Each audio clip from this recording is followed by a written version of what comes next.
ఆయన అలంకార ప్రియుడు. ఆయనకి అలంకారం అంటే చాలా ఇష్టం అన్నమాట. అలా అలంకారాలలో సుగంధ ద్రవ్యాలతో వేసేటువంటి మాలలు అంటే ఇంకా ఇష్టంగా ఆయన తీసుకుంటాడనమాట. అలాగే ఈ యాలకుల దండలు వేయడం ద్వారా లక్ష్మీదేవికి చాలా ఇష్టమైనటువంటిది యాలకులు అనమాట. అందుకని లక్ష్మీ ప్రీతికరం కాబట్టి, లక్ష్మి అంటే ఆయన యొక్క భార్య కాబట్టి ఆయన చాలా ఇష్టంగా తీసుకుంటారు. అందుకని చెప్పేసి ఈ యాలకుల దండలు స్వామివారికి సమర్పించడం ద్వారా మనకి ధనము ఎటువంటి లోటు ఉండదని చెప్పేసి ఈ యొక్క విశేష ఫలితం చెప్తుంది అనమాట. కాబట్టి అందరూ ఆ యాలకుల దండలకు నమస్కారం చేసుకోండి, స్వామివారికి ధరిస్తారు.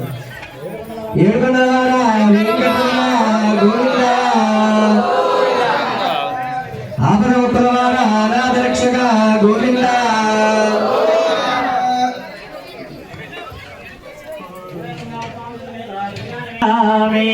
హరే వెంకటేశ ప్రసేద ప్రసేద ప్రియం వెంకటేశం ప్రయచ్చ ప్రయచ్చ.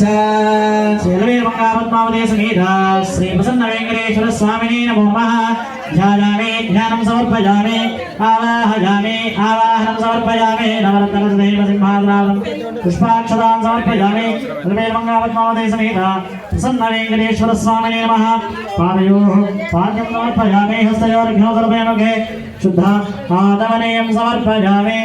స్నానం సమర్పయామి. స్నానానంతరం సమర్పయామి. శ్రాద్ధం పుష్పాన్ని సమర్పయామి. వేదాంతం పుష్పాన్ని సమర్పయామి. నమః. ఓం వామనాయ నమః. ఓం శ్రీధరాయ నమః. ఓం ఋషికేశాయ నమః. ధరాయ నమః. ఓం సంకర్షణాయ నమః. ఓం వాసుదేవాయ నమః. ఓం జనార్దనాయ నమః. ఓం వేదాయ నమః. ఓం హరయ నమః.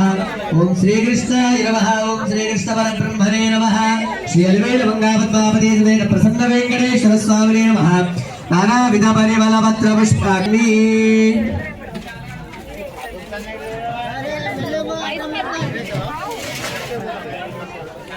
వెంకటేశ్వర స్వామినే నమః. తదయే ఫలాన్ని నివేదయామి. పవిత్రమైనటువంటి గీతా జయంతి పర్వదినము మార్గశిర శుద్ధ ఏకాదశి రోజున భగవద్గీత ఉద్భవించిన రోజు శ్రీకృష్ణ పరమాత్ముడు అర్జునుడికి ఉపదేశించినటువంటి గీతాసారాన్ని ప్రబోధించినటువంటి రోజు కావున ఈ రోజున అత్యంత ప్రాముఖ్యత అయినటువంటి రోజును పురస్కరించుకొని ఈ మన సీతారామచంద్ర స్వామి ఆలయం ఏటూరు నాగారంలో శ్రీ పద్మావతి అలివేలు మంగా వెంకటేశ్వర స్వామి వారి యొక్క కళ్యాణ మహోత్సవాన్ని గత సంవత్సరం నుంచి జరిపించడం జరుగుతోంది. భక్తులు చేసే సహాయ సహకారాలతో పాటుగా శ్రీ సీతారామచంద్ర స్వామి ఆలయ కమిటీ వారి ఆధ్వర్యంలో అందరి సహాయ సహకారాలతో కార్యక్రమం చేయడం జరుగుతోంది. అత్యంత ప్రాముఖ్యమైనటువంటి గీత భగవంతుడు మానవుడికి బోధించినటువంటి గీతానుసారము ఈ యొక్క అనన్య చింతయంత్యోమ నిజనా పరిపాసతే తేషాం నిత్యావియుక్తానాం యోగక్షేమం వహామ్యహం. అంటే ఈ మానవులు అనేకమైనటువంటి చింతలతో, పనికిరాని ఆలోచనలతో, అనేక సమస్యలతో బాధపడకుండా ఆ సమస్యలన్నిటినీ, ఆ బాధలన్నింటినీ వదిలేసి నన్ను ఎప్పుడైతే ఆశ్రయిస్తారో, నా పాదాల దగ్గర వచ్చి చేయిస్తారో, నన్ను స్మరిస్తారో వారికి ఎలా వేళలా వాళ్ళ యోగక్షేమాలు చూస్తానని చెప్పి సాక్షాత్తు ఆ యొక్క జగన్మంగళాకారుడైనటువంటి కృష్ణ పరమాత్ముడు ప్రబోధించారు.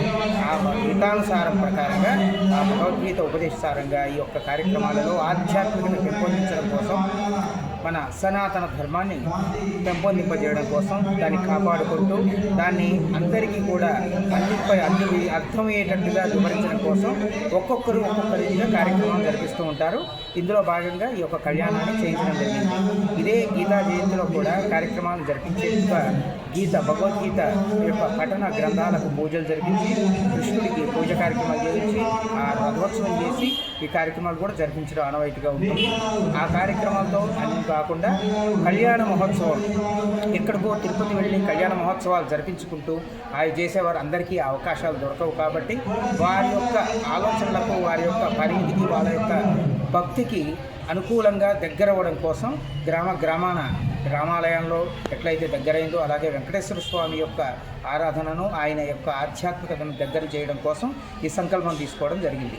దీని కార్యక్రమంలో భాగంగా ప్రతి మార్గశిర శుద్ధ ఏకాదశి రోజున ఈ యొక్క గీతా జయంతి పర్వదినం రోజున ఈ యొక్క కళ్యాణము అంటే వెంకటేశ్వర స్వామి, పద్మావతి, అలివేలు మంగాదేవి యొక్క కళ్యాణాన్ని జరిపించడం మన రామాలయంలో జరిపించడం జరుగుతుంది.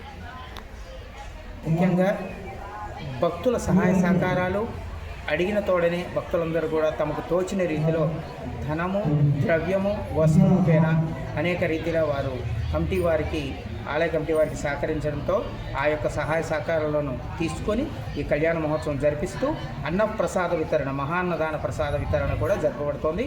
ఆ యొక్క కళ్యాణాన్ని తిలకించినటువంటి భక్తులు తీర్థప్రసాదంతో పాటు అన్నప్రసాదాన్ని స్వీకరించి సంతోషంగా స్వామివారి యొక్క ఆశీస్సులు తీసుకొని వెళ్తున్నారు. చక్కగా సంతోషంగా ఉంది.